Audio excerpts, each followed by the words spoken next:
For years, Officers Rickman and Hardy acted like Cypress Bayou belonged to them. Every so-called trespasser was just another black resident to harass, every challenge stamped out by intimidation and force. But when they arrested a quiet black man on his own porch, they believed he was powerless.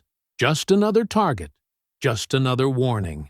They didn't care to ask who he really was. They never imagined they'd picked a fight with the director of the FBI. Now, as threats escalate and the town watches, they're about to learn what real justice feels like. Before we go any further, comment where in the world you are watching from and make sure to subscribe, because tomorrow's story is one you don't want to miss. The morning sun cast long shadows across Cypress Bayou's tired streets as Dr. Malcolm Everett's black sedan came to a stop. The gravel crunched softly under his polished shoes as he stepped out, his brown trench coat catching the early breeze. The familiar scent of magnolia and damp earth filled his lungs. Some things never changed. His childhood home stood before him, its white paint peeling in places, the porch steps wearing the scars of countless footsteps. Malcolm's hand tightened around his keys as he noticed curtains twitching in nearby windows. Faces appeared and disappeared like ghosts, watching the stranger who wasn't really a stranger at all. 25 years, he whispered to himself, climbing the creaking steps. The key slid into the lock with a stubborn resistance, as if the house itself needed convincing. The door groaned open, releasing a wave of stale air and memories. Inside, dust motes danced in the shafts of morning light. Malcolm's footsteps echoed through empty rooms that seemed smaller than he remembered. The wallpaper, his mother's choice, had faded to gentle pastels. On the living room wall, family photos hung in their original places, his father's proud smile frozen in time, his mother's gentle eyes watching over the empty house. Malcolm picked up a framed photograph from the mantel, wiping away years of dust with his thumb. It showed a younger version of himself, standing between his parents at his high school graduation. "I made it, Mama," he said softly, "just like you always said I would." A gentle knock at the door interrupted his thoughts. Through the screen, he saw Mrs. Edna Willis, her silver hair catching the morning light. Her face broke into a warm smile, though her eyes held a hint of caution. "Lord have mercy, if it isn't little Malcolm Everett," she said, her voice carrying the weight of years. "Though I suppose I can't call you little anymore, can I?" Malcolm opened the screen door, greeting her with a respectful nod. "Mrs. Willis, you haven't aged a day." She waved off the compliment, but couldn't hide her pleasure. "Don't you try that sweet talk with me, boy. I've known you since you were knee-high to a grasshopper." Her expression turned serious. "But what brings you back here? After all this time?" Malcolm gestured to the porch swing, and they sat together, the old chains creaking rhythmically. "It was time," he said simply. "The house needed attention. And maybe the neighborhood does too." Mrs. Willis's face darkened. "Things aren't what they used to be, Malcolm. These new police they brought in, they're not like Officer Jones used to be. They don't know us, don't want to know us." She leaned closer, lowering her voice. "The Jackson family? 3 doors down? Gone last month. Bank claimed they missed payments, but Mariah Jackson never missed a payment in her life. And the Browns before them. And the Washingtons." Malcolm listened intently, his investigator's mind already cataloging details. "How long has this been happening?" "About 2 years now. Ever since that new development company started buying up land." Mrs. Willis straightened her dress. "People are scared, Malcolm. Those who speak up, well, they tend to find themselves in trouble with these new officers." "I see." Malcolm's voice remained calm, but his jaw tightened slightly. "Thank you for telling me, Mrs. Willis. I might have some questions later, if you don't mind." "You always were a curious one," she said, standing slowly. "Just be careful, Malcolm. This isn't the same town you left." She patted his shoulder before making her way down the steps, her cane tapping a steady rhythm. Malcolm spent the next hour unpacking essentials, clothes, toiletries, and a few personal items. He found his father's old coffee maker in the kitchen, cleaned it thoroughly, and soon the aroma of fresh coffee filled the house, pushing back the mustiness. Taking his steaming mug outside, Malcolm settled into one of the old wooden chairs on the porch. The sun was fully up now, painting the sky in shades of pink and gold. He sipped his coffee, watching as early morning joggers passed by, their steps quickening when they noticed him. The quiet morning air was broken by the low rumble of engines. 2 police cruisers appeared at the end of the street, moving slowly, deliberately. Their white paint gleamed in the morning sun, the parish emblems on their doors clearly visible. Malcolm could see the officers inside, their faces hard and suspicious as they crawled past his house. He raised his coffee mug slightly, a gesture that could have been a greeting or a challenge. The officers didn't respond, their eyes fixed on him as they rolled by, their speed just slow enough to make their presence felt. Malcolm took another sip of his coffee, his expression unchanged. The liquid had cooled slightly, but he didn't mind. He had all the time in the world to watch, to observe, to understand. The cruisers disappeared around the corner, but their message lingered in the morning air. The late morning sun beat down as Malcolm stood on his porch, carefully wiping decades of grime from an old brass house number. His father had mounted it proudly when they'd first moved in, and Malcolm was determined to restore its shine. The brown trench coat felt warm in the growing heat, but he kept it on, methodically polishing the metal with slow, deliberate strokes. A police cruiser's engine growled to a stop in front of his house. Malcolm's hand stilled, but he didn't turn around. Heavy car doors slammed, followed by the crunch of boots on gravel. He could feel their presence before they spoke, the tension crackling in the air like static before a storm. "Hey, you! What do you think you're doing?" The voice was sharp, aggressive. Malcolm turned slowly to face 2 officers, both white, both young, their hands already resting on their belts. The one who'd spoken had a crew cut and a face twisted into a permanent sneer. His nameplate read, "Rickman." "Good morning, officers," Malcolm said calmly, carefully setting down his cleaning supplies. "Is there something I can help you with?" Officer Rickman took an aggressive step forward. "We've had reports of suspicious activity. This is private property. You want to explain what you're doing here?" "I'm cleaning my house number," Malcolm replied evenly, gesturing to the brass numerals. "This is my property." The second officer, Hardy, let out a derisive laugh. "Your property? Right. Let's see some ID." Malcolm noticed movement in the windows across the street, faces appearing, phones being raised. He reached slowly into his coat pocket, maintaining eye contact. "Of course. Though I should mention, hands where we can see them," Rickman barked, his hand moving to his weapon. "Both hands up, now." Malcolm raised his hands carefully, his expression remaining composed despite the growing knot of anger in his chest. "My identification is in my inner coat pocket. I'm reaching for it very slowly." "Just hurry up," Hardy snapped, moving to flank him. With deliberate movements, Malcolm retrieved his wallet and held it out. Rickman snatched it, flipping it open with obvious disdain. His eyes narrowed as he read the ID. "This says you're Malcolm Everett. You expect us to believe this is your house?" "It is my house. I inherited it from my parents. The deed is inside if you'd like to." "Shut up!" Rickman cut him off, tossing the wallet to Hardy. "This ID could be fake. Turn around and put your hands behind your back." Malcolm stood his ground, his voice firm but quiet.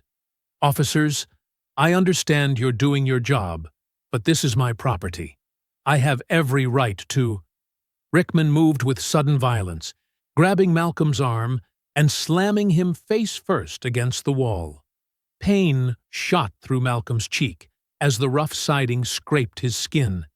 He could hear gasps from the growing crowd of neighbors.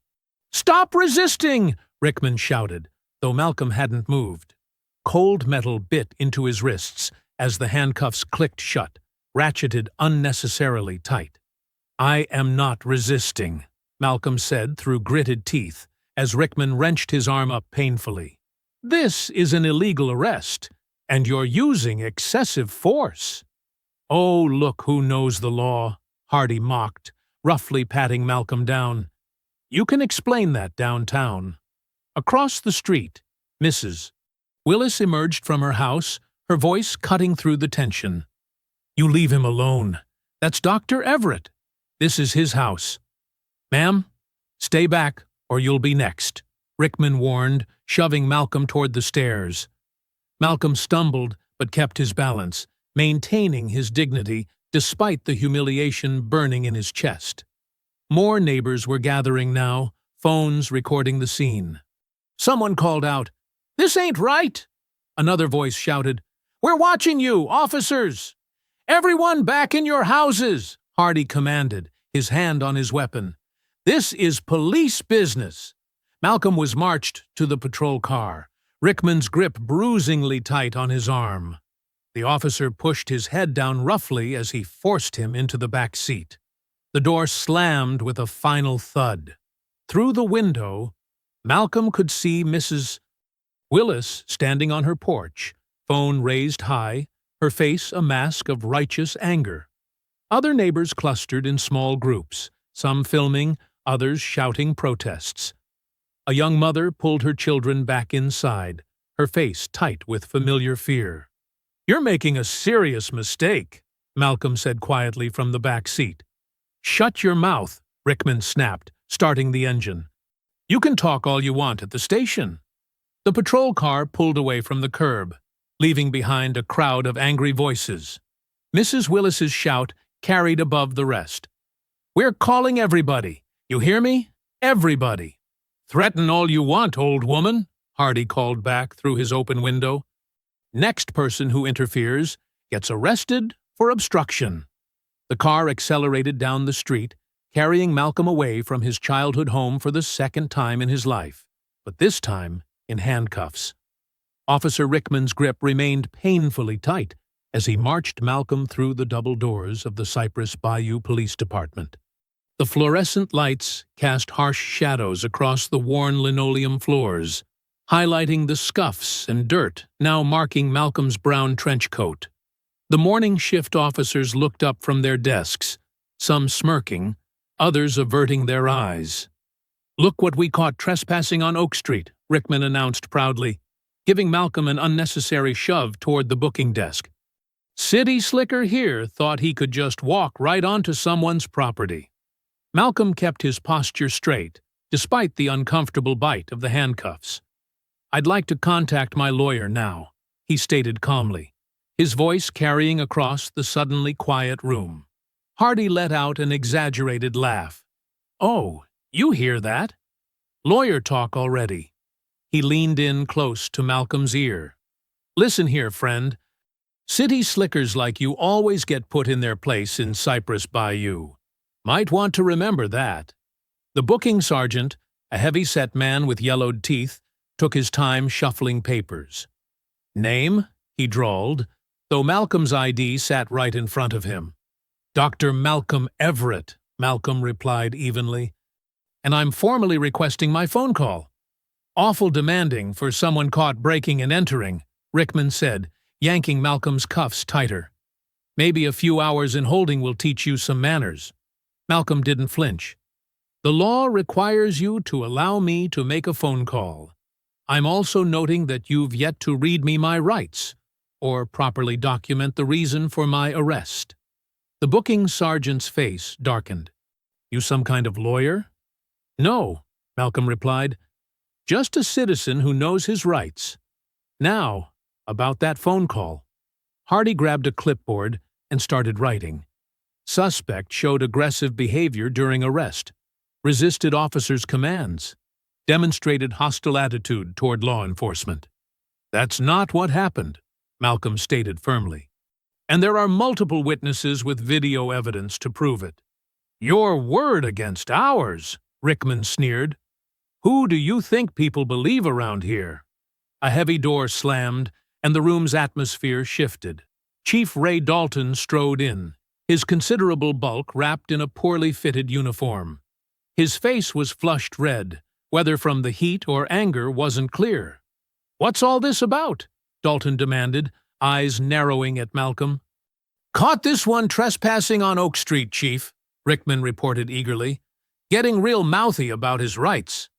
Dalton circled Malcolm slowly, like a predator sizing up prey. Oak Street, huh? Nice neighborhood. Too nice for some folks, if you catch my meaning. Malcolm met his gaze steadily. Chief Dalton, I presume. I'm still waiting for my phone call. Also, I noticed Officer Rickman's body cam appears to be turned off, which violates Department Policy Section 8.4, Paragraph 3. The chief's face twitched. You seem awful familiar with police procedure. I make it my business to know the law, Malcolm replied. He glanced at the booking sheet. I also notice they've listed the wrong address on that form. The property in question is 1242 Oak Street, not 1224. A small detail, but important for the record. Dalton snatched the form, scowling. Get him his damn phone call. Then we'll see about teaching him some respect for local authority. They led Malcolm to a grimy phone mounted on the wall. He dialed from memory, his fingers steady despite the cuffs. The conversation was brief. This is Malcolm Everett. I'm at the Cypress Bayou Police Department. Yes. Thank you. He hung up and turned back to his captors. Shall we proceed with booking? Think you're real smart, don't you? Dalton growled. We'll see how smart you feel after a night in holding. Malcolm allowed himself to be led to a small cell. The metal bench was cold and uncomfortable, but he sat with perfect posture, his expression unchanged. He could hear Rickman and Hardy laughing with the other officers, their voices carrying down the corridor. City boy's gonna learn. Should have stayed where he came from. Chief'll straighten him out good. Minutes ticked by. Malcolm used the time to mentally record every detail. Badge numbers, timestamps, procedural violations.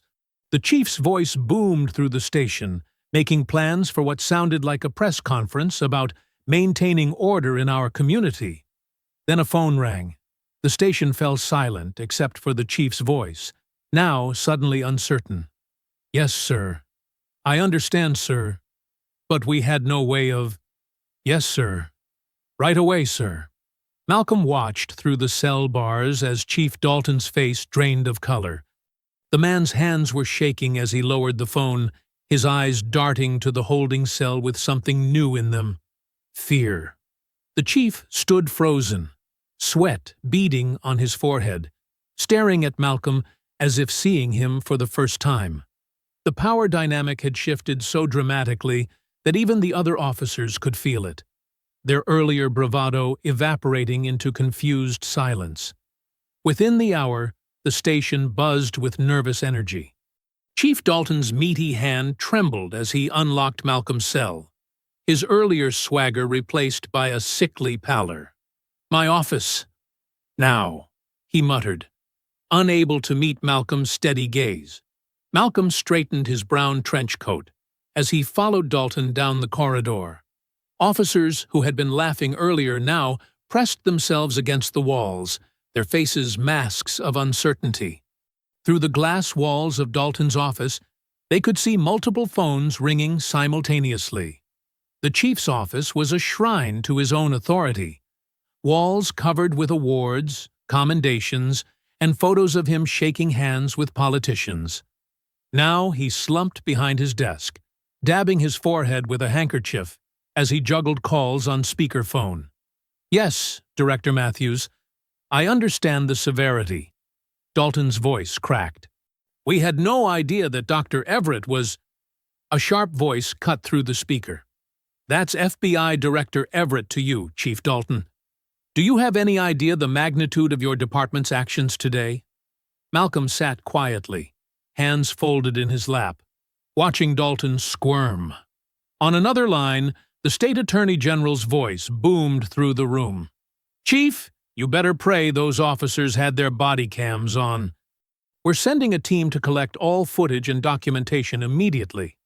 "Sir," Dalton stammered, "there might have been some technical difficulties with the cameras." "Technical difficulties?" The Attorney General's tone could have frozen hell. "Like the technical difficulties in the Johnson case? And the Williams case? We'll be reviewing those too, Chief." Officer Rickman burst into the office, his face red. "Chief, the media's outside. They're saying—" His voice died as he saw Malcolm sitting calmly in the chair. "Officer Rickman," Malcolm spoke for the first time, his voice quiet but carrying an unmistakable weight. "I believe you have some paperwork to complete regarding this morning's incident. I'd be particularly interested in your explanation for the excessive force used during my arrest." Rickman backed away, nearly tripping over his own feet. Through the windows, camera flashes were already starting to light up the parking lot. "Effective immediately," the FBI director's voice commanded through the speaker. "Officers Rickman and Hardy are suspended, pending a full federal investigation. Chief Dalton, your department will provide complete cooperation. Director Everett has our full support in this matter." Malcolm stood, adjusting his cuffs. "I'll need my personal effects returned, Chief. And I believe a state trooper is waiting to drive me home." Dalton's face was a study in conflicting emotions, fear, anger, and the desperate calculation of a man seeing his power crumble. "Director Everett," he managed, "perhaps we could discuss this privately?" "All discussions will be properly documented through official channels," Malcolm replied. "I'm sure you understand the importance of following procedure." The walk through the station was like a reverse parade of his earlier march. Officers who had smirked now stared at their shoes. The booking sergeant frantically shuffled papers, trying to hide the falsified arrest report. Outside, the morning sun had grown stronger. State Trooper Williams, a young black officer, stood at attention beside his cruiser. "Director Everett, sir. I'm here to escort you home." As they drove down Oak Street, Malcolm could see his neighbors gathering. Mrs. Willis stood on her porch, phone in hand, spreading the news. "That's right, baby. FBI director. They picked the wrong one this time." The cruiser pulled up to Malcolm's house, where the trespassing drama had unfolded just hours before. Children peeked out from behind their parents. Mr. Johnson, who had filmed the arrest, rushed forward with his phone. "Sir, I got it all on video, every second." "Thank you," Malcolm said, addressing the growing crowd. "That kind of documentation matters. It's time for things to change in Cypress Bayou." Throughout the afternoon, neighbors stopped by. Some brought food, others shared stories of their own run-ins with Dalton's department. Hope filled their voices. Hope that maybe, finally, someone would listen. As evening settled, Malcolm sat on his porch, the same spot where he'd been arrested that morning. The street was quiet except for the chirp of crickets and distant laughter from children playing. His coffee had grown cold, but he didn't mind.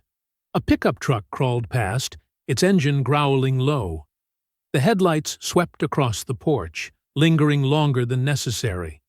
Malcolm took another sip of his coffee, his posture relaxed but his eyes alert as he watched the truck disappear around the corner. Mrs. Willis called from next door. "You need anything, Director Everett?" "I'm fine, Mrs. Willis," he replied, his voice carrying in the evening air. "Just enjoying being home." The porch light cast a warm glow, and Malcolm could see other neighbors sitting out too, keeping watch, sharing this moment of possibility. The tide wasn't just turning, it had already shifted, and everyone could feel it. The grandfather clock in Malcolm's hallway struck midnight, its deep chimes echoing through the quiet house. Sleep eluded him, his mind still processing the day's events. He walked the familiar rooms, running his fingers along the walls his father had painted decades ago. A cool breeze touched his face. That wasn't right. All the windows were closed. Malcolm froze. The living room ahead was dark, but something felt wrong. He reached for the light switch, and his stomach dropped. The room was destroyed. Papers scattered everywhere, photo albums ripped apart, his mother's antique vase shattered on the floor. Someone had methodically gone through every drawer and cabinet, leaving chaos in their wake. On the coffee table, weighted down by a broken picture frame, lay a note written in thick black marker. Leave or else. Malcolm pulled out his phone, taking photos of the damage. His FBI training kicked in as he surveyed the scene, noting entry points and patterns in the destruction. The back window's lock had been jimmied. Professional work, not some random vandal. As he bent to collect the scattered papers, something caught his eye under the couch. A small black device, barely larger than a quarter, with a tiny, blinking light. Malcolm's jaw tightened. A listening bug, and a sophisticated one. Someone wanted to hear every word spoken in this room.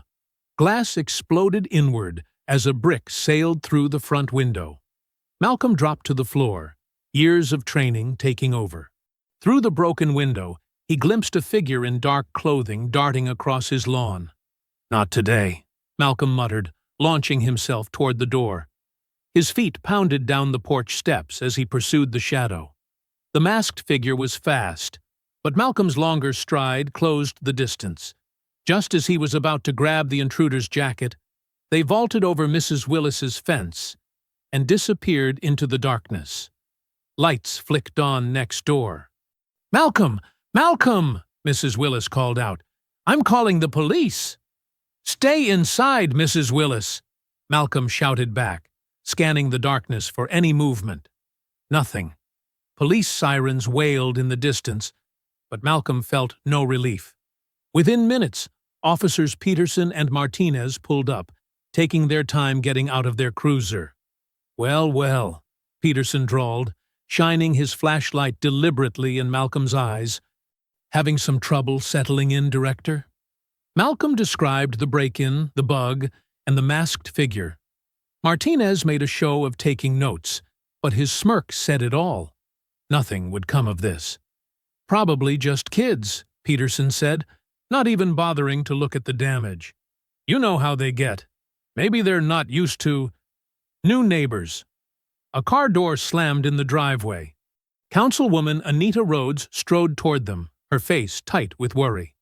Malcolm remembered her from high school. She'd always been a fighter for justice, even then. "Officers," she said sharply, "I trust you're conducting a thorough investigation?" "Just wrapping up, ma'am," Martinez replied, already heading back to his cruiser. "Nothing to see here." Once the police left, Anita grabbed Malcolm's arm. "Inside. Now." Her voice was urgent, eyes scanning the street. In the ransacked living room, Anita pulled a folded paper from her jacket. "This isn't random, Malcolm. Look." She spread the paper on the table. A typed list of names. His was at the top, marked with a red X. "Where did you get this?" Malcolm asked, studying the document. "I have sources in City Hall," Anita whispered. "Everyone on this list. They're people who've challenged the power structure here. Some disappeared, some had accidents, others just gave up and left town." She gripped his arm. "Malcolm, these people play for keeps. They've had decades to perfect their system." "The arrest this morning," Malcolm said slowly. "It wasn't just overzealous cops, was it?" "They knew exactly who you were," Anita confirmed. "They wanted to send a message, but it backfired. And now they're scared. Please, Malcolm, you need to leave. They'll keep escalating until..." "Until what? Until another family loses their home? Until another innocent person gets arrested? Or worse?" Malcolm's voice was quiet but firm. "No, Anita, I'm not running." The sky outside was beginning to lighten, the first gray hints of dawn seeping through the broken window. Malcolm sat at his kitchen table, carefully examining the listening device under a desk lamp. Beside him, he'd started a list of names: Chief Dalton, the mayor, prominent business owners, anyone with power to lose. Anita watched him work, her face a mixture of admiration and fear. You know they'll come after your reputation next. They'll dig up anything they can, make up what they can't find. Malcolm kept writing, his pen moving steadily across the paper. Let them try. Sometimes the only way to fight darkness is to drag it into the light. The bug's circuitry gleamed under the lamp, its secrets waiting to be uncovered. Malcolm reached for his coffee, his hands steady despite the long night. The warning note lay crumpled nearby, its threat now a promise, not of his departure, but of his determination to stay and fight. The morning sun cast long shadows through the Venetian blinds in Councilwoman Anita Rhodes's office. Malcolm sat in a worn leather chair, his brown trench coat draped over the back, watching as Anita pulled file after file from a locked cabinet behind her desk. I've been collecting these for years, she said, dropping a thick stack of manila folders onto her desk. Every time someone came to me with a complaint, I made copies. The originals have a funny way of disappearing from official records. Malcolm leaned forward, opening the first folder. Inside were dozens of handwritten complaints against the police department. Excessive force, illegal searches, harassment. Many were marked with red stamps. Dismissed or no action required. Look at this one, Anita said, pulling out a particular report. Mrs. Jackson, 72 years old, thrown to the ground during a so-called welfare check. When she tried to file a complaint, they threatened to arrest her grandson on drug charges. Malcolm's jaw tightened as he read. The responding officers, Rickman and Hardy? The same ones who arrested you, Anita confirmed. They're new to the force, but they learned the system quick. Young, aggressive, willing to do whatever the chief tells them. She opened another drawer and pulled out a map of Cypress Bayou. Red dots marked dozens of properties throughout the historically black neighborhoods. Each dot represents a family who lost their home in the last 5 years. Notice anything? Malcolm studied the pattern. They're all within 3 blocks of the proposed highway expansion. Exactly. Anita spread out more documents: foreclosure notices, eviction orders, property liens. The mayor's office claims it's just coincidence, but look at the signatures. Malcolm pulled out his reading glasses, examining the papers closely. These notary stamps? They're identical. Not similar. Identical. Someone's using a photocopied stamp. And the dates, Anita pointed out. Notice how some of the processing dates are on Sundays? When government offices are closed? A knock at the door made them both look up. A young black man in his late 20s stood in the doorway, laptop bag slung over his shoulder, press badge hanging from his neck. Corey Johnson, he introduced himself, stepping forward to shake Malcolm's hand. I write for the Cypress Bayou Chronicle. What's left of it, anyway. Corey's been working on this story for months, Anita explained. He's the only reporter in town willing to touch it. More like the only one they haven't bought off yet, Corey said, pulling out his laptop. But they're trying. Last week, my editor killed a story about suspicious property transfers. Said it wasn't newsworthy. Malcolm watched as Corey pulled up a spreadsheet. What have you found? Pattern goes back decades, Corey explained, turning the screen so they could see. Every time there's a major development project, the same thing happens. Black families start getting hit with code violations, property tax reassessments, criminal charges. Then come the foreclosures. By the time the project breaks ground, the neighborhood's been cleared out. And the properties always end up in the hands of the same development companies, Anita added. Shell corporations that trace back to city council members, the police chief's brother-in-law, the mayor's golf buddies. Malcolm spread the documents across the desk, creating a timeline. Show me everything you have on the most recent cases. For the next hour, they pieced together the puzzle. Corey's investigative notes revealed a complex web of connections: judges who rubber-stamped eviction orders, bank officers who expedited foreclosures, police who carried out lightning-fast evictions before families could appeal. "Here's what I don't understand," Corey said, pointing to a recent foreclosure notice. "The Williams family. They had their house paid off. No mortgage, no liens. How did the bank foreclose on a free and clear property?" Malcolm examined the document closely. "Look at the signature date, March 15th, 2023. But Mrs. Williams died in February." "Exactly," Corey said, his eyes lighting up. "Someone forged her signature after she passed. Her children tried to fight it, but the judge wouldn't even look at the death certificate."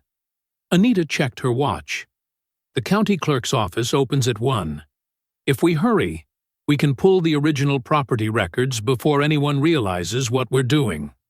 Malcolm gathered the files carefully, organizing them in his briefcase. "Corey, can you access property tax records? See who's paying taxes on these properties now?" "Already on it," Corey nodded, typing rapidly. "Most of them are listed under numbered LLCs, but I've got a contact in the tax assessor's office who might help us trace the ownership." They stood, preparing to leave. Anita locked the file cabinet and drew the blinds. "We need to be careful. The clerk's office has security cameras. They'll know we were there." "Let them see," Malcolm said, putting on his trench coat. "Sometimes the best way to catch a snake is to make it think you don't know where it's hiding." As they walked toward the door, Corey shouldered his laptop bag. "You know they'll try to stop us, right? These people, they've got everything to lose." "And we've got everything to gain," Anita replied, her voice firm. "Our community, our history, our homes." Malcolm checked his watch. 12:45 p.m. "The county clerk's office closes at 4. That gives us 3 hours to find what we need." The county clerk's office was housed in a squat brick building that hadn't seen updates since the 1970s. Inside, fluorescent lights buzzed overhead as Malcolm, Anita, and Corey approached the front desk. The clerk, Mrs. Pearson, a thin woman with graying hair, looked up and immediately tensed. "Can I help you?" she asked, her fingers fidgeting with a pen. Malcolm stepped forward, keeping his voice gentle but firm. "We need to review some property records from the past 5 years. Public documents." Mrs. Pearson's eyes darted to the phone on her desk. I'll need to check with my supervisor." "That won't be necessary," Anita said, placing her city council ID on the counter. "As you know, these are public records. We have the right to view them." The clerk hesitated, then nodded quickly. "The archive room is through that door. Sign the visitor log, please." They followed her down a narrow hallway lined with filing cabinets. The archive room smelled of old paper and dust. Metal shelves stretched from floor to ceiling, packed with property records, deeds, and tax documents. "Everything's organized by year and street," Mrs. Pearson explained, wringing her hands. "I'll be at my desk if you need anything." As soon as she left, Corey pulled out his laptop. "I'll start with the most recent cases. The Williams property should be in the 2023 files." Malcolm noticed the security camera in the corner, its red light blinking steadily. "Work fast. We don't have much time before word gets out we're here." They split up, each taking different sections. Anita focused on tax records, Malcolm on property deeds, and Corey on foreclosure documents. The only sounds were shuffling papers and the occasional whispered discovery. "Got something," Anita said after 20 minutes. "Look at these tax assessments. Properties in black neighborhoods suddenly jumping in value by 300% right before foreclosure proceedings begin." Malcolm examined the papers. Same assessor's signature on all of them. Judge Patterson's wife. "Here's more," Corey added, spreading documents on a dusty table. "Deed transfers with impossible dates. This one shows Mrs. Williams signing over her property 3 weeks after her funeral. Malcolm's trained eye caught movement through the glass door. Two men in civilian clothes, Officers Rickman and Hardy, were talking to Mrs. Pearson at her desk. She pointed toward the archive room, her face pale. "We've got company," Malcolm murmured. "Anita, start taking photos of everything." "Corey, back up what you can." Anita pulled out her phone, quickly photographing document after document. Corey inserted a USB drive, his fingers flying over the keyboard as he saved digital copies of his findings. The evidence was damning. Property deeds with forged signatures, backdated notices, tax liens filed without proper documentation, all connected through a web of shell companies leading back to town officials. "These companies," Malcolm said, pointing to a series of LLCs, "all registered to the same address, Chief Dalton's brother-in-law's law office. And look who notarized everything," Anita added. "The mayor's secretary. Same stamp we found earlier." The officers were closer now, pretending to read bulletin board notices in the hallway. Malcolm could feel their eyes through the glass. "Time to go," he said quietly. "Pack up naturally.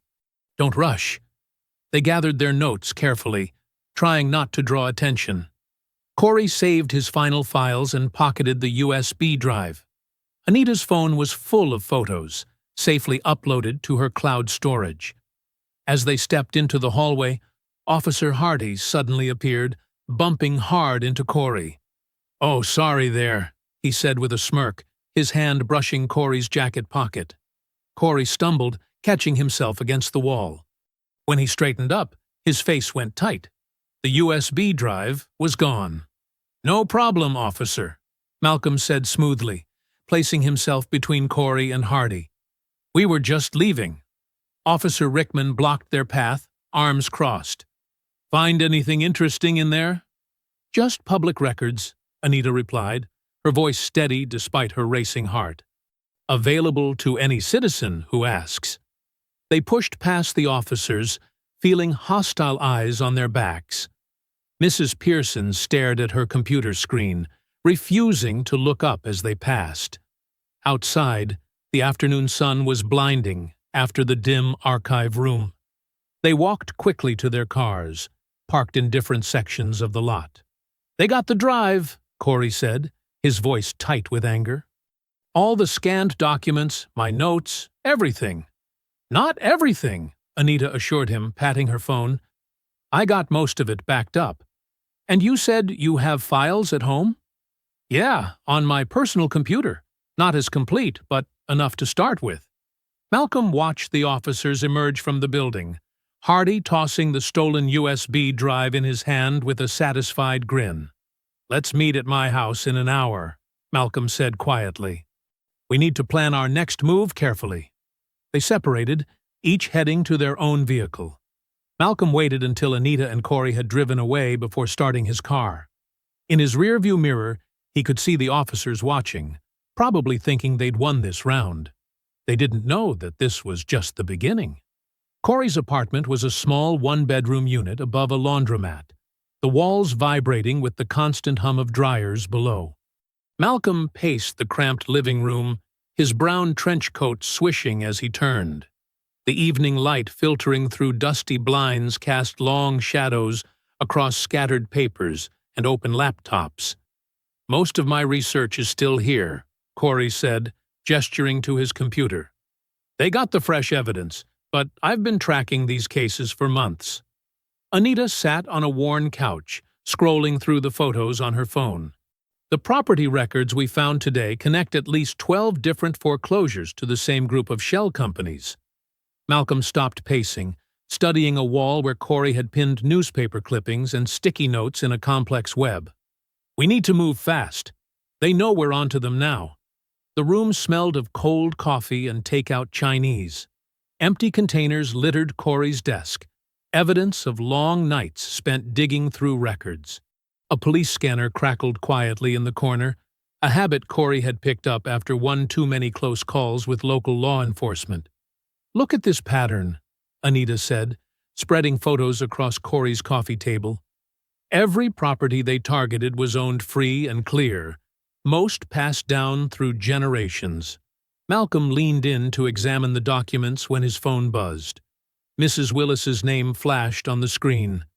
"Edna?" he answered, stepping away from the others. Her voice was hushed, urgent. "Malcolm, baby, listen careful now. You got a snake in your garden. Not everyone showing you friendship means you well." "What do you mean?" Malcolm's spine stiffened. "Who?" "Can't say more. Just watch your back and mind who you trust." The line went dead. Malcolm stared at his phone, mind racing through possibilities. Before he could share Mrs. Willis's warning, heavy footsteps thundered up the external stairs. "Police! Open up!" Corey jumped to his feet, face draining of color. "Back door!" The front door burst open, wood splintering around the lock.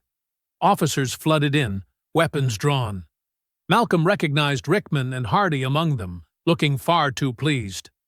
"Everyone on the ground!" Hardy shouted, waving his gun. "Now!" Malcolm raised his hands slowly, years of FBI training keeping him calm. "What's the meaning of this?" Rickman thrust a paper at him. "Search warrant. Mr. Johnson here is suspected of stealing confidential county documents."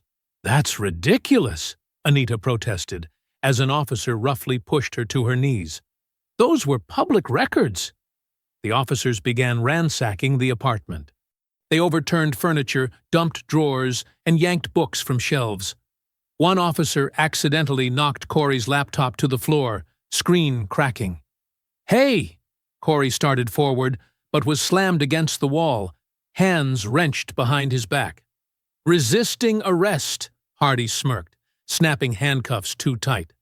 "That's gonna cost you extra." Malcolm watched helplessly as they systematically destroyed Corey's research. Years of investigative work scattered and trampled under muddy boots. His jaw clenched as he spotted Hardy pocketing a thumb drive with a wink. Anita's phone chimed with a text. Her face went ash-white as she looked at the screen. Malcolm caught a glimpse of a photo, her teenage son's face clearly visible in what appeared to be surveillance footage from a convenience store robbery. Another text followed. "Back off, or your son goes down for good." She met Malcolm's eyes, terror and rage warring in her expression. He gave a subtle shake of his head. "Don't react. Not now." "Corey Johnson," Rickman announced with theatrical flair, "you're under arrest for theft of county property, interference with an investigation, and resisting arrest." They marched Corey down the stairs, not bothering to be gentle. His head hit the door frame with a thud that made Malcolm's fists clench. From the window, Malcolm watched the scene unfold on the street below. Neighbors gathered to witness Corey being pushed into a squad car, his journalist's notepad falling from his pocket. An officer crushed it under his boot, grinding it into the pavement. Anita's phone buzzed again. She stared at it, hands shaking, before showing Malcolm the screen. More photos of her son, these ones clearly doctored to place him at different crime scenes. The message was clear. They could destroy him anytime they wanted. The police cars pulled away, sirens silent, leaving behind a destroyed apartment and shattered evidence.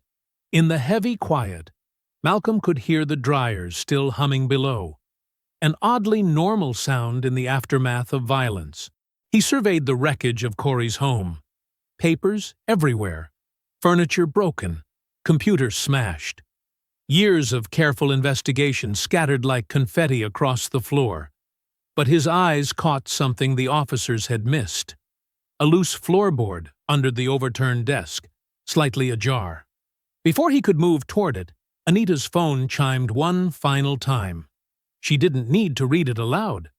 The message was written on her face. They were all being watched, and the price of continuing would be paid by those they loved most. The streetlights cast long shadows as Malcolm walked the empty streets of Cypress Bayou, his brown trench coat billowing in the cool night breeze. His footsteps echoed off old brick buildings, past shuttered storefronts with fading paint. The town felt different at night, more honest about its secrets. He pulled out his phone, scrolling through contacts until he found Agent Sarah Chen's number. She'd been his right hand at the bureau for 15 years, someone he trusted with his life. The phone rang 3 times. "Malcolm?" Chen's voice was alert, despite the late hour. "Everything okay?" "Sarah, I need your help." He kept walking, eyes scanning the darkness. "Things are worse than we thought down here. I'm looking at systematic corruption. Police, city officials, property theft. They just arrested a journalist who was helping me investigate." "Jesus." Papers rustled on her end. "Give me details." Malcolm outlined everything. The false arrest, the hidden bugs, the attacks, the blackmail. "They're organized, Sarah. This goes deep. I need you to quietly put together a task force. But keep it off official channels for now. We don't know how far this reaches. Consider it done." More typing. "I'll have a team ready within 48 hours. Just stay alive until then." "Will do. And Sarah, watch your back. These people have connections." He ended the call, turning onto his street. The houses were dark except for a few porch lights, their yellow glow creating islands in the blackness. Something felt wrong. The air seemed to crackle with tension. Headlights suddenly blazed behind him, engine roaring. Malcolm spun around to see a pickup truck accelerating straight at him. He dove to the side, rolling across Mrs. Willis's front lawn as the truck mounted the curb where he'd been standing. The vehicle skidded to a stop, tires tearing up grass. 3 men in ski masks jumped out, gripping baseball bats and metal pipes. They moved with purpose, spreading out to surround him. Malcolm rose slowly, hands raised. "You really don't want to do this." The largest attacker swung his bat. Malcolm stepped inside the arc, grabbing the man's wrist and twisting sharply. Bone snapped. The bat clattered to the ground along with a howl of pain. The second man rushed in with a pipe. Malcolm blocked with his forearm, wincing at the impact. He countered with a precise strike to the throat, following with a sweep that sent the attacker sprawling into the mud. The third man hesitated, then charged. Malcolm used the attacker's momentum against him, redirecting him into the truck's hood with a sickening thud. A wallet fell from the man's jacket pocket. "FBI, drop your weapons!" Malcolm's voice cut through the night, authority ringing in every syllable. The first man clutched his broken arm, scrambling backward. The second still gasped for air in the mud. But the third managed to stagger to his feet and sprint for the driver's side. The truck roared to life, tires spinning in the torn-up grass. The other 2 attackers stumbled after it, leaving their fallen weapons behind. Malcolm let them go, focusing instead on the wallet lying in the mud. His ribs screamed as he bent to retrieve it. Blood trickled from a cut above his eye where the pipe had grazed him. The wallet was expensive leather, barely scuffed from its fall. Inside, he found a driver's license for Deputy Mayor Thomas Green.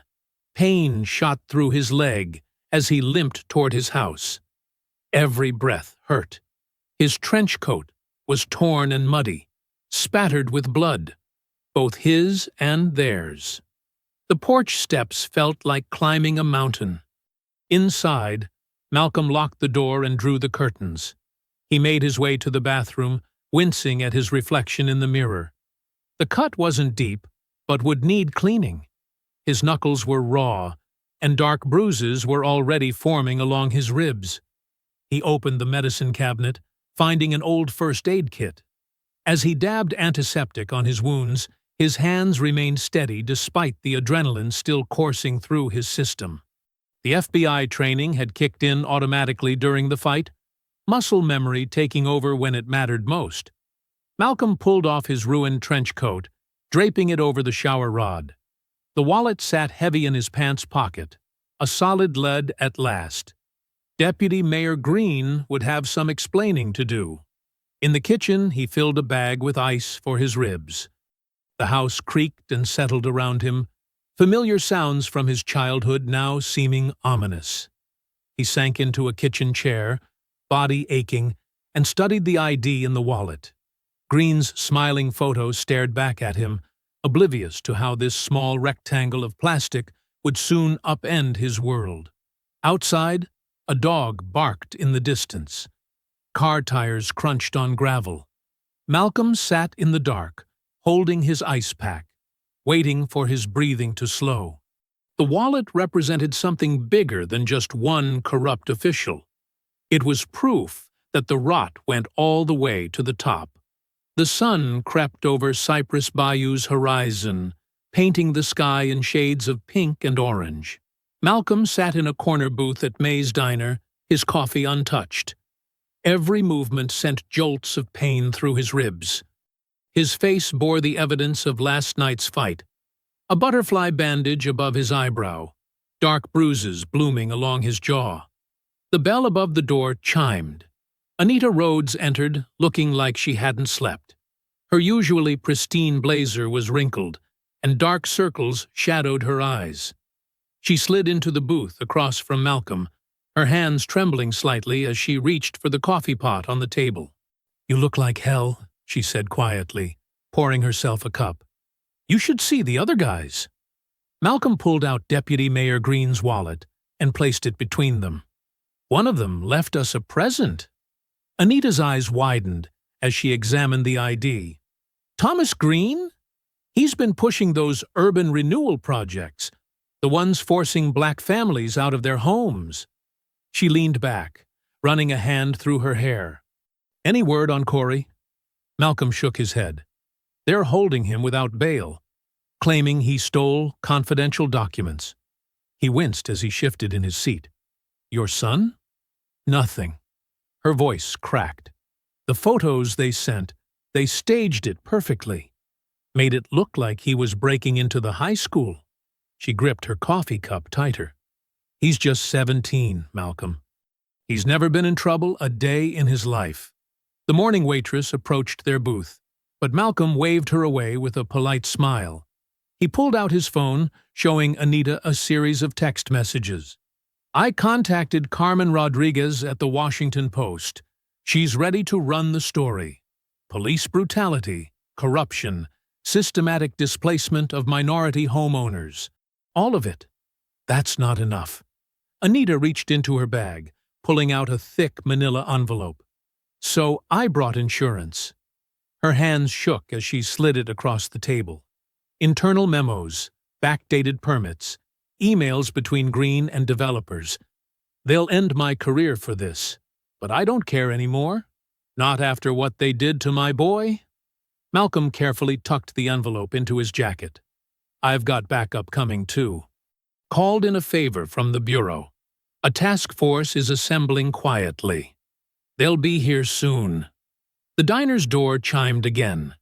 Both Malcolm and Anita tensed, but it was just an elderly couple shuffling to their usual table.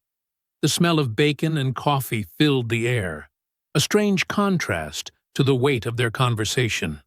"Something's happening," Malcolm said, lowering his voice. "Since last night, I've received dozens of messages. People coming forward, sharing stories, evidence, the dam's breaking." He showed her his phone again. Photos of forged documents, videos of police harassment, voice recordings of threats made to homeowners. Each message represented someone finding the courage to speak up. "This one's from a clerk at City Hall," he said, scrolling through texts. "Says she has proof of Green doctoring property records going back 5 years. This one's from a former officer who witnessed the chief taking bribes. And here, a developer with recordings of planning meetings that were really shakedowns." Anita's hands had stopped shaking. A fierce light sparked in her eyes. "They thought they could bury this forever. That we'd just take it like we always have. Not this time." Malcolm sipped his cold coffee. "Rodriguez is running the story tomorrow. National coverage. Once it breaks, State and federal investigations will follow. They won't be able to hide anymore. The morning sun now streamed through the diner's windows, making the bruises on Malcolm's face more visible. A few patrons stared, then quickly looked away when he met their eyes. "We need to be careful," Anita whispered. "These people, they're not just going to roll over. They'll fight back harder than ever." "Let them." Malcolm's voice was steel. "We've got truth on our side, and numbers. Every person who comes forward makes us stronger." His phone buzzed. Another message. Then another. The trickle of witnesses was becoming a flood. People tired of living in fear, inspired by those willing to stand up first. The lunch crowd started filtering into the diner. Malcolm and Anita kept their voices low, reviewing documents, coordinating plans, preparing for what would come next. The weight of decades of injustice hung in the air between them. At sunset, as Malcolm was reviewing another batch of whistleblower evidence, his phone lit up with a new message. Anonymous. The words made his heart race. "Town Hall. Tomorrow. Show what you've got. The world will be watching." He lay in bed that night, staring at the water stains on his ceiling. His body ached from the fight, but his mind was clear. Everything they'd gathered, the wallet, Anita's documents, the whistleblower evidence, it was all building to this moment. Tomorrow would change everything. The evening sun cast long shadows through the windows of Cypress Bayou's town hall. Every wooden bench creaked under the weight of bodies packed shoulder to shoulder. Camera crews lined the back wall, their red lights blinking like watchful eyes. The air conditioning struggled against the heat of too many people in too small a space. Malcolm adjusted his brown trench coat, hiding a wince as his bruised ribs protested. Beside him, Anita clutched a thick folder to her chest, her face set with determination. Corey Johnson, released just hours ago, showed the marks of his jail stay, stubble on his chin and dark circles under his eyes. But his journalist's notebook was already out, pen ready. "Ready?" Malcolm asked them quietly. Anita nodded. "Born ready." They entered through the side door, but heads turned anyway. Whispers rippled through the crowd. Mrs. Willis, seated in the front row, gave them a slight nod. Behind her, Thomas Green, his arm in a cast, shifted uncomfortably. Mayor Wallace Sutter stood at the podium, his usual smooth charm strained around the edges. "Now, folks, let's maintain order." This emergency session was called to address certain unfounded allegations. Point of order. Malcolm's voice carried clearly through the packed room. He stood, straightening his tie. "I believe public comment is first on the agenda. And I have something to say." The mayor's face tightened. "Mr. Everett, this isn't—" "Dr. Everett," Corey called out, loud enough for the cameras to catch. "Or should we say, Director Everett of the Federal Bureau of Investigation?" The room erupted in murmurs. Camera flashes popped like lightning. Malcolm walked steadily to the center aisle, each step measured and deliberate. "Mr. Mayor," he said, "I've prepared a presentation about property rights, police conduct, and the systematic displacement of black families in Cypress Bayou." He held up a USB drive. "I believe the projector is ready." Before Sutter could object, Anita was already at the computer, plugging in the drive. The first image filled the screen, a map of their town, with dozens of properties highlighted in red. "These are the homes," Malcolm said, his voice carrying to every corner, "that were seized through fraudulent means over the past 5 years. Forged signatures, backdated notices, illegal evictions." He clicked to the next slide, a series of emails between the mayor's office and local developers. "Here's how it worked." Chief Dalton, red-faced, stood up. "This is slander. I won't allow—" "You don't have a choice." Malcolm produced a court order. "Federal investigation, Chief. Your jurisdiction ended the moment you tried to arrest me on my own property." The next slides showed police reports, dozens of them, documenting harassment of black homeowners. Then came the audio recordings, Green's voice, clear as day, discussing which families to target next. The mayor's voice, laughing about urban renewal. People in the crowd gasped. Some cried out in recognition of their own stories. Mrs. Willis stood up, her voice shaking but strong. They did this to my sister's family. Forced them out after 50 years. Others joined in, a chorus of long-suppressed truth breaking free. Malcolm held up his hand for quiet. But the most damning evidence came from your own people. He nodded to the back, where 3 town clerks stood. These brave individuals documented everything. Every forged document. Every illegal order. Every bribe. The mayor lunged for the microphone. This meeting is adjourned. Officers, remove these people. Several police officers moved forward, but stopped short. The back doors swung open. Men and women in FBI windbreakers filed in, positioning themselves around the room.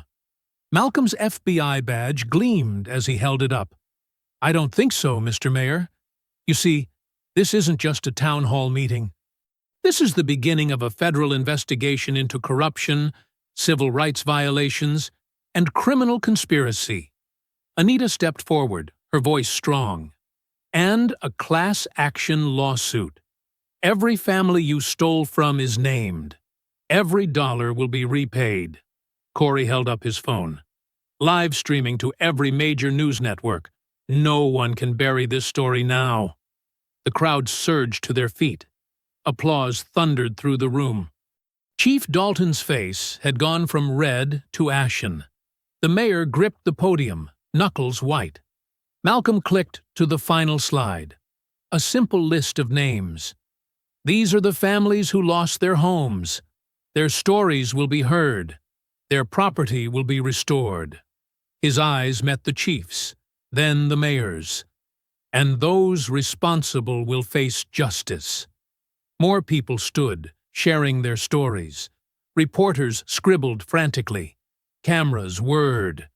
The truth, so long suppressed, filled every corner of the room. Malcolm gathered his documents, nodding to Anita and Corey. Together, they walked toward the exit, the crowd parting before them. Their footsteps echoed on the wooden floor, accompanied by growing applause.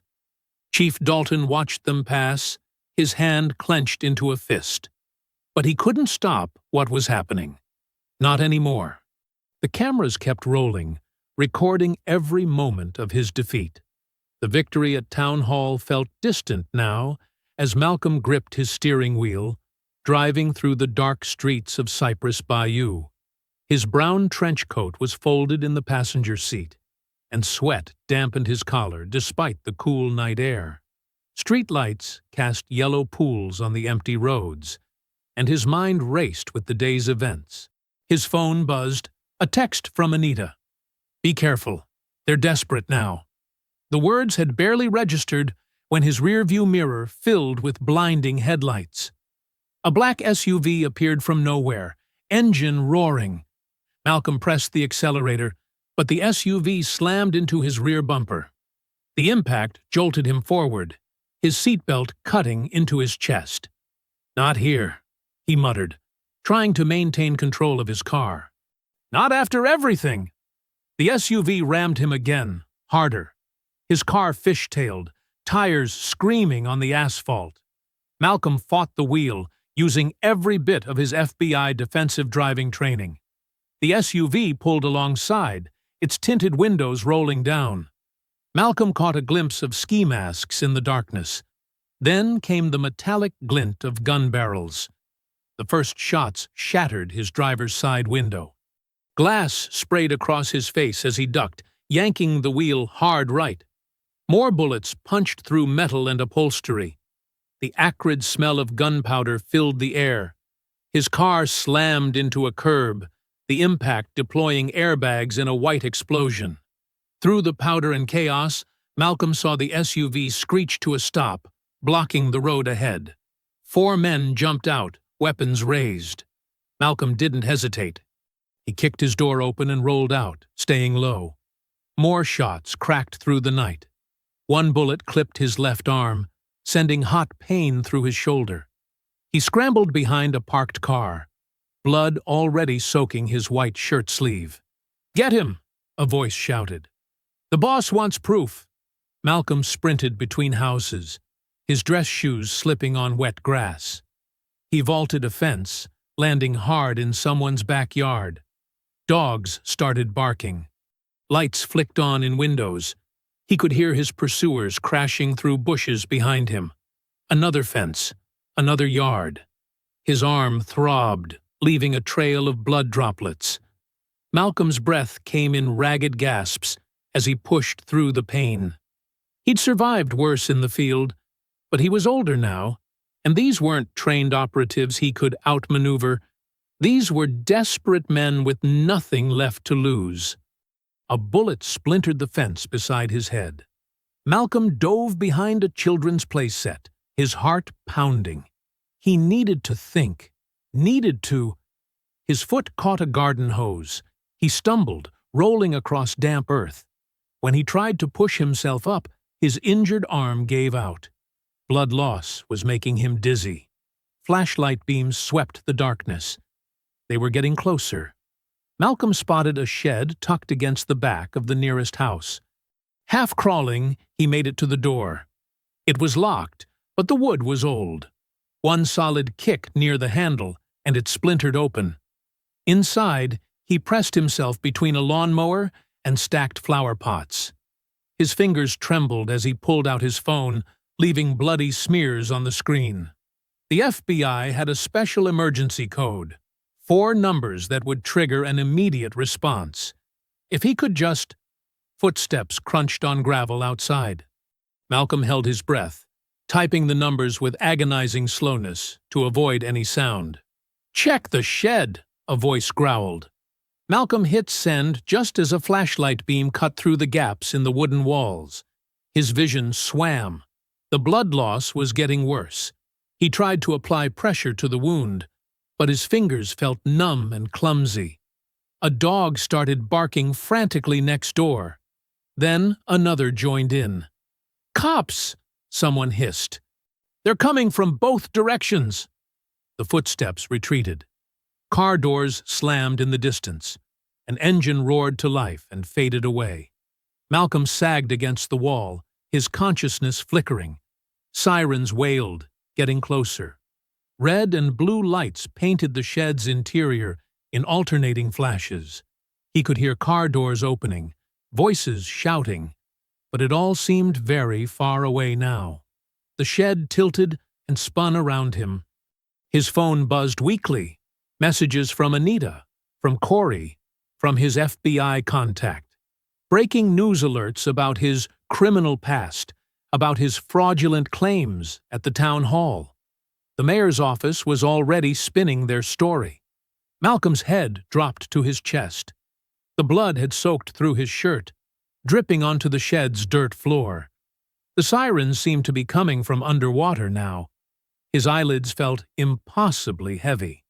"Still here," he whispered to himself, fighting to stay awake. "Still." But the darkness was winning. The last thing he saw was the shed door casting long shadows in the police lights. And then everything faded to black. Malcolm's eyes fluttered open to harsh fluorescent lights and the steady beep of medical monitors. His left arm throbbed beneath thick bandages and cold metal pressed against his right wrist, handcuffs securing him to the hospital bed rail. 2 stern-faced FBI agents stood guard at his door, their backs to him. Through the window, he could see a crowd of reporters and camera crews camped in the parking lot below. Their equipment vans created a maze of satellite dishes and cables. The afternoon sun cast long shadows across their expectant faces as they waited for news. "Welcome back," a familiar voice said softly. Malcolm turned to find Anita Rhodes sitting beside his bed. Dark circles ringed her eyes, but she managed a tired smile. She wore the same clothes from the town hall meeting, now wrinkled from sleepless nights. "How long?" Malcolm's voice was rough from disuse. "2 days," Anita replied, pouring him a cup of water. "You lost a lot of blood. The doctors weren't sure." She trailed off, helping him take a sip through a straw. The water felt like heaven on his parched throat. "The local police tried to arrest you while you were unconscious," she continued, her voice tight with anger. "But the FBI stepped in. They've been guarding you around the clock." Malcolm nodded toward the handcuffs. "Then why these?" "Mayor Sutter's last attempt to save himself. He's claiming you're a danger to the community." Anita's expression hardened. "They're trying to destroy your credibility. The smear campaign started right after the shooting. They're calling you a fraud, a criminal, anything to discredit what you revealed at Town Hall." Malcolm closed his eyes, processing this. "Corey? He's okay." They ransacked his apartment again, but he wasn't there. He's been staying with friends, still writing. The story's gone national. Every major network is covering it. She reached into her purse and glanced at the FBI agents, who were still focused on the hallway. Carefully, she slipped something small and black beneath Malcolm's pillow. "While you were out, we kept gathering evidence," she whispered. "This recorder has everything. Confession from a clerk who forged documents, phone calls between the mayor and developers, police radio chatter about targeting specific homes, plus testimony from 3 officers who are ready to turn on Chief Dalton." Malcolm felt the shape of the recorder against his hand. "They'll try to stop us from releasing it. They already are. The mayor's office got a court order blocking any unverified allegations from being published." Anita leaned closer. "But they can't stop a live broadcast, and they can't touch you now, not with the whole country watching." As if to emphasize her point, a fresh wave of camera flashes erupted outside. More reporters were arriving, drawn by rumors that the FBI director himself was about to break his silence. Malcolm pressed the call button. When a nurse appeared, he said clearly, "I'd like to hold a press conference, right here, right now." The next hour was a blur of activity. Despite protests from his doctors, Malcolm insisted on sitting up in bed. He kept his hospital gown, but draped his signature brown trench coat over his shoulders. Damaged and blood-stained, it was a powerful visual reminder of the attempt on his life. News cameras crowded into his room. Microphones bristled around his bed like metallic flowers. Local stations patched in live feeds to national networks. Millions would be watching. Malcolm's fingers found the recorder beneath his pillow. His arm ached. His head felt light from pain medication, but his voice was steady as he began. 2 days ago, I was shot for exposing corruption in Cypress Bayou. Today, I'll finish what I started." He pressed play. The room fell silent as voices filled the air, the mayor discussing kickbacks, Chief Dalton ordering illegal surveillance, officers laughing about forged eviction notices. Malcolm played it all. As he spoke, FBI agents were already moving. Teams with search warrants descended on City Hall and the police station. Computers were seized. Files were confiscated. Decades of corruption were dragged into the light. On his hospital room TV, Malcolm watched the coverage unfold in real time. Reporters breathlessly narrated as federal agents led a parade of handcuffed officials to waiting vehicles. Chief Dalton came first, his face purple with rage as cameras flashed. Then Mayor Sutter, his expensive suit wrinkled. All traces of Southern charm gone. Officer Rickman fought and cursed as agents pushed his head down into a car. Social media exploded. Hashtags trended. More whistleblowers came forward, overwhelming tip lines with new evidence. The conspiracy was unraveling in real time, broadcast to the world. In neighborhoods across Cypress Bayou, people stepped onto their porches, watching history unfold. Cars honked in celebration. Some residents wept openly, decades of fear finally lifting. Others hugged their neighbors, hope replacing resignation in their eyes. From his hospital bed, Malcolm watched it all. The handcuffs still bound him to the rail, but they didn't matter anymore. The truth was free. The late summer sun blazed down on the courthouse steps as Malcolm Everett adjusted his brown trench coat. His arms still ached beneath fresh bandages, but he stood tall among the gathering crowd. Handmade signs bobbed above people's heads. Justice at last, and our homes, our rights, and thank you, Malcolm. Federal agents in dark suits moved purposefully in and out of City Hall across the street. They carried boxes of files and computer equipment, evidence of decades of corruption being catalogued and preserved. The sight brought satisfied murmurs from the assembled townspeople. "Never thought I'd see the day," Mrs. Willis said beside Malcolm, dabbing her eyes with a handkerchief. "Those crooks walking around like they owned us all. Now look at them." Malcolm squeezed her shoulder gently. It was everyone standing together that made this happen, not just me. The crowd parted as Anita Rhodes approached, her head held high. She wore a fresh council pin on her lapel, reinstated just that morning after a unanimous vote from the Emergency Oversight Committee. The shadows under her eyes had finally faded, replaced by quiet triumph.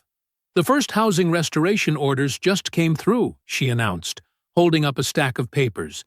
23 families getting their deeds back today. More to come. A cheer went up from the crowd. Malcolm spotted familiar faces among them, people who'd lost homes, who'd been intimidated into silence, who'd finally found the courage to speak out.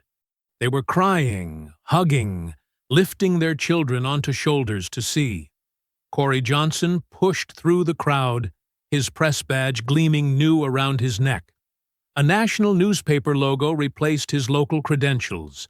His coverage of the scandal had earned him a promotion and a prestigious journalism award for investigative reporting. "They're bringing out the former mayor now," Corey called out, checking his phone. Federal marshals just arrived. The crowd surged toward the street as a line of black SUVs pulled up. Former Mayor Sutter emerged from City Hall in handcuffs, his expensive suit replaced by orange prison scrubs. Gone was his trademark Southern charm. He kept his eyes down as agents led him to a waiting vehicle. "Shame on you!" someone shouted. Others took up the cry, years of anger finally finding voice. Malcolm raised his hand, and the crowd fell quiet. "Let the justice system handle him now," he said firmly. "We're better than mockery."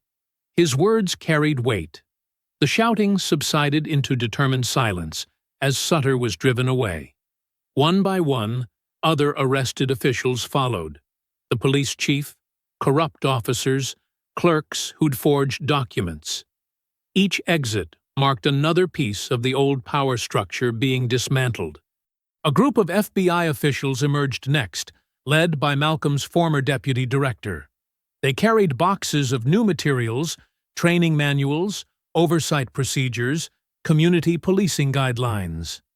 The Bureau was implementing a pilot program in Cypress Bayou, creating a model for reforming rural law enforcement across the country. "Director Everett," his deputy called out, "the Attorney General sends his regards. He'd like you back in Washington next week to discuss expanding this initiative nationwide." Malcolm nodded, but his attention was on the families now receiving their restoration papers from Anita. Children danced around their parents' legs as deeds were signed. Elderly couples held each other, crying quietly as they reclaimed homes they'd thought lost forever. Mrs. Willis touched his arm. "You did this, Malcolm. You came home and made things right." "We all did it," he corrected gently. "Every person who spoke up, every neighbor who shared evidence, every officer who finally chose truth over loyalty to corruption. This is what community looks like." The afternoon sun was lowering when Anita stepped up to the courthouse podium. The crowd fell silent as she held up an ornate golden key. "This key once represented the power certain people held over our town," she said, her voice carrying across the square. "Today, we reclaim it as a symbol of something else: justice, truth, and the courage to fight for what's right." She turned to Malcolm. Dr. Malcolm Everett didn't just expose corruption. He reminded us who we really are. He showed us that one person willing to stand up can inspire others to do the same. And he proved that justice may be delayed, but it cannot be denied. Malcolm stepped forward as she held out the key. The metal caught the sunlight, gleaming like hope made solid. "This key to Cypress Bayou now stands for every door that was wrongly locked, every home that was stolen, every voice that was silenced," Anita continued. "In giving it to Malcolm, we mark a new chapter, one where power serves the people, not the other way around." Malcolm accepted the key with his good hand, holding it up so everyone could see. Camera flashes sparked from the media section. Tomorrow, this image would be in newspapers across the country, a symbol of change possible anywhere corruption took root. But for now, Malcolm looked out at the faces before him, not at the cameras or the headlines or the national significance. He saw Mrs. Willis wiping happy tears, Corey scribbling in his notebook, Anita standing proud and vindicated, families holding their children close, finally feeling secure in their own homes. This was what justice looked like. Not just laws and courts and badges, but people standing together, refusing to back down, demanding better. A community healing. The key caught the light again as Malcolm lowered it, and for a moment it seemed to glow with all their collective hope for the future. The morning sun painted golden streaks across freshly trimmed lawns as Malcolm stepped onto his front porch. The scent of barbecue and sounds of soul music filled the air. His street had transformed. Gone were the suspicious glances and fearful silences. Instead, children raced bikes decorated with streamers, while their parents chatted across yard lines that once divided them. Malcolm adjusted his brown trench coat, a habit he couldn't shake even in the warmth. Every house on the block gleamed with new paint, their porches adorned with flowers and welcome signs. The Community Restoration Fund had worked miracles, but the real change was in the people themselves. Willis waved from her porch swing, surrounded by a cluster of young children hanging on her every word. She was telling them stories of the neighborhood's history, not just the painful parts, but the triumphs too. When she spotted Malcolm, she beckoned him over. "Come here, young man," she called, though Malcolm was well into his 50s. "These kids need to hear from you too." Malcolm crossed the street, stopping to shake hands and accept hugs from neighbors along the way. A group of teenagers was setting up speakers and microphones for the day's performances. They wore T-shirts printed with Cypress Bayou Youth Leadership Program, Anita's newest initiative. "Director Everett!" Corey jogged up, professional camera in hand. His press badge now carried the logo of a major network. "Mind if I get a few more interviews for the follow-up piece? People can't get enough of this story." "As long as you get the whole story," Malcolm replied, gesturing to the community around them. "Not just my part in it." Corey nodded, understanding.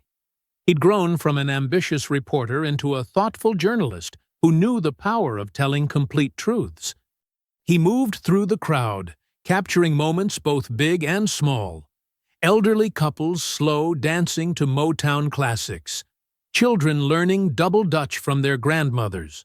Former rivals sharing recipes and laughs. The smell of grilled chicken and collard greens drew people toward long tables set up in the middle of the street. Church ladies competed to see whose potato salad would disappear first. Someone had brought a massive pot of gumbo, and the debate over its authenticity was friendly rather than fierce. Malcolm made his way to Mrs. Willis's porch, where the children immediately bombarded him with questions. Did you really fight off bad guys? Were you scared? Can I be FBI too?